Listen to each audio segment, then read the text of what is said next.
ici une délégation de l'Assemblée nationale et de la RDC avec nos collègues du Sénat pour participer dans le cadre de la section parlementaire de la République démocratique du Congo à la 49e session parlementaire francophone ici à Montréal. C'est une occasion importante pour nous en tant que d'abord un pays victime d'une agression d'un autre pays membre qui est le Rwanda, et pas n'importe quel membre, les membres qui occupent aujourd'hui le secrétariat général de la francophonie.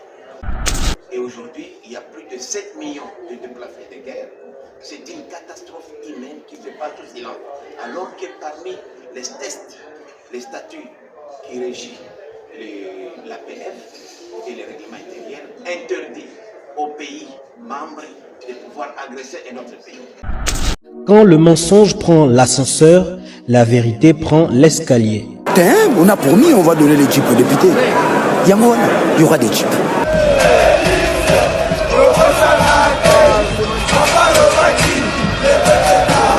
Notre ennemi c'est le Rwanda, FRDC, Poumae, Munguna Nabiso Kagame, Congolais, Kangae, peuple Telema, Banguna Bakoti, la Mukati kama mpima tali politiki, Zongisaki Bomoto, tele kolo ndenge kwei na maboko Banguna toza la bomoko, mutu moko tiako punde la Congo, soki biso mokote, tona nyongwa mutu te noko, ezapona peuple, punda mwana mai, ezapona yona ye, ezapona ngai, ezapona Congo, ezapona Goma, ezapona Ruchuru kiwanja Bunagana. Bonjour, moi c'est Merveille de la diaspora diaspora de la République démocratique du Congo.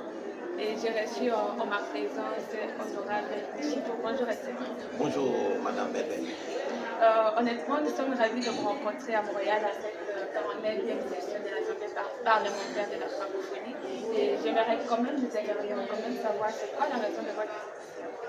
Bon, nous sommes ici une délégation de l'Assemblée nationale et de la RDC avec nos collègues du Sénat pour participer dans le cadre de la section parlementaire de la République démocratique du Congo à la 49e session parlementaire francophone ici à Montréal. C'est une occasion importante pour nous en tant que d'abord un pays victime d'une agression d'un autre pays membre qui est le Rwanda, et pas n'importe quel membre, les membres qui occupent aujourd'hui le secrétariat général de la francophonie.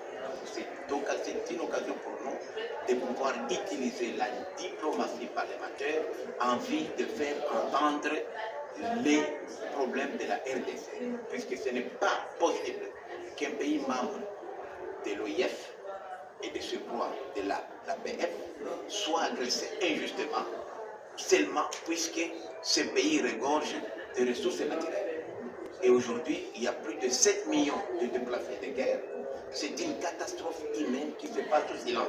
Alors que parmi les tests, les statuts qui régissent l'APF et les règlements intérieurs interdit aux pays membres de pouvoir agresser un autre pays. Nous sommes ici une forte délégation du Parlement congolais, donc les sénateurs et collègues députés nationaux, en vue de représenter nos deux institutions à l'Assemblée parlementaire de la francophonie. C'est une institution très importante. Comme vous le savez, aujourd'hui, notre pays est victime d'un complot international. Et nous devons profiter de ce genre de forum pour faire entendre la voix du peuple congolais. Nous sommes ici 88 sections parlementaires. Donc il y a 88 parlements qui participent présentement à ce forum.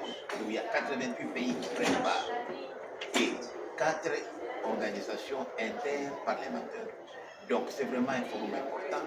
Et ici, nous devons nous batailler fort pour nous puissions arracher une condamnation ferme du Rwanda, qui est membre de l'APF, en vue de pouvoir obtenir sa suspension. Je rappelle ici que nous-mêmes, la République démocratique du Congo, nous fûmes suspendus en 1998 pour avoir violé les tests qui régissent l'OIF.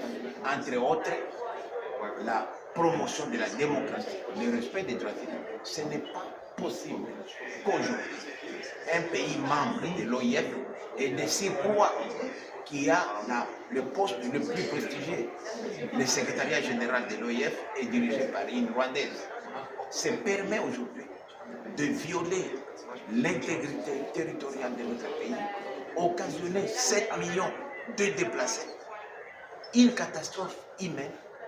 Chaque minute qui passe, il y a un Congolais qui meurt innocemment. Nous devons dénoncer ça et obtenir des sanctions. Au même moment que nous sommes en train de faire ça, on apprend au côté de sécurité qu'on aurait sanctionné encore la RDC en revenant sur l'embargo sur les armes. Comment jusqu'au juillet 2025. C'est inacceptable. C'est maintenant que nous avons besoin des armes pour nous battre, pour défendre les pays. Donc vous comprenez qu'il y a un complot. Et tout ça, c'est au silence de la communauté internationale. Donc ici, nous venons batailler. Il faut qu'à l'issue de cette conférence de l'APS, qu'on sente que les choses ont changé en République démocratique. Ce n'est plus, comme le président Vital aime bien le dire, nous sommes dans un nouveau régime. Un nouveau régime, nouveau concept, nouvelle mentalité. Donc, et c'est pour ça que nous sommes engagés. Nous sommes des députés acquis au changement. Et ça, c'est notre rôle. La diplomatie parlementaire doit se jouer ici. Le chef de l'État fait son travail, l'exécutif fait le sien, et nous, les élus du peuple, nous faisons le nôtre. Mais honorable, ce n'est pas la première session que vous avez entamée et participé. Qu'est-ce qui a abouti toutes les sessions par lesquelles vous êtes passé? Bon, d'abord, il faut dire que moi, c'est la première fois que je deviens député national. J'ai été 8 fois membre du gouvernement et c'est une très belle expérience pour moi. Mais je regrette les collègues qui nous ont précédés. Puisque lorsque je regarde les 4 commissions importantes, la commission politique, commission de l'environnement, commission de l'éducation, commission culturelle, aucun Congolais. Et la commission la plus importante, commission politique, et je vais même plus loin. J'ai vu un projet de résolution ici, et d'ailleurs j'ai fait le lobbying, je ne peux pas anticiper, puisque nous sommes devant les médias, un projet de résolution de fin mai de cette année qui a été initié par la commission politique de l'APF lors de la réunion de Luxembourg de la commission politique, où on a présenté un projet de résolution sur la RDC qui condamne malheureusement les pays non invités. Moi j'ai dit non, il faut citer les pays là, ils sont connus. Et comme le Rwanda est membre, il faut les citer. Et en plus, ce qui m'a vraiment rendu, je peux dire, qui m'a révolté, il n'y avait aucun délégué de la RDC. La secrétaire générale a envoyé son représentant spécial, qui est un Rwandais de droit. Donc j'ai dit, nous sommes absents. Donc la RDC est absente de là où les décisions se prennent. Et nous disons plus jamais, moi je ne devais pas être ici. Mais j'ai dû remplacer des collègues qui ont été empêchés pour venir, puisque nous voulons être mieux outillés, surtout que moi je viens de l'Est du pays. Je viens de la partie du pays qui est agressée. Je vais apporter ici un autre narratif de ce qui se passe. Tout à fait, je suis pendant presque 2 décennies un acteur majeur de question de la région des Grands Lacs. Puisque quand on nous raconte de l'Est, moi je ne peux pas prétendre maîtriser bien exemple, les problèmes du Sud ou de l'Ouest ou du Nord, mais les questions de l'Est, je les maîtrise. J'ai regretté que 2 de mes collègues, notamment notre président du COCIS, intérimaire, honorable Safari et Jacques, organisent la papier qui n'est pas arrivé. Il y a aussi notre collègue Katasoire, Janine, qui n'a pas pu venir. Alors donc je dois combler les collègues absents pour que la voix du peuple de l'Est que nous représentons, nous sommes leurs élus, soit entendus ici. Donc vous entendrez les échos de ces forums. S'il faut se battre là-bas même des coups, nous allons nous battre. Parce que c'est la question de la souveraineté de notre pays. Cette question n'est pas à marchander. Mais monsieur Tina, pour avoir répondu aux questions de la cause à la télévision, on va savoir est-ce que vous pensez qu'il y a une solution, il y a quelque chose qu'on puisse faire pour stopper l'hémorragie de la guerre en Afrique? Bon, d'abord, il y a des causes endogènes et des causes exogènes. D'abord, à l'interne, nous devons nous-mêmes quand même être du sérieux. Il faut quand même renforcer les commandements. Il faut aussi au niveau des fronts. Moi, par exemple, j'ai toujours dit qu'on ne doit plus appeler les patriotes Ouazalendo ou Ouazalendo. C'est les chefs de l'État déjà soumis une ordonnance pour qu'ils soient incorporés dans la réserve des FARDC. Ils doivent faire partie désormais des FARDC et de la police. Il faut qu'on puisse avoir un commandement unique. On ne peut pas avoir aujourd'hui Samir, Sadek, on a les Bobondé, on a les Ouazalendo, on a les FARDC. Ça, c'est un défaut, il faut que nous puissions. De deux, nous devons comprendre que cette guerre, c'est notre guerre. C'est nous qui, c'est pas le gouvernement de la République. Nous devons nous en approprier. Chaque Congolais, là où il est, vous avez une arme blanche, vous avez un coup, vous avez un bateau, utilisez-le. Puisqu'il faut que les agresseurs sentent qu'ils sont minusculés. Et maintenant, ils sont en train d'installer une administration parallèle. C'est dangereux pour encourager les autres Congolais à les rejoindre.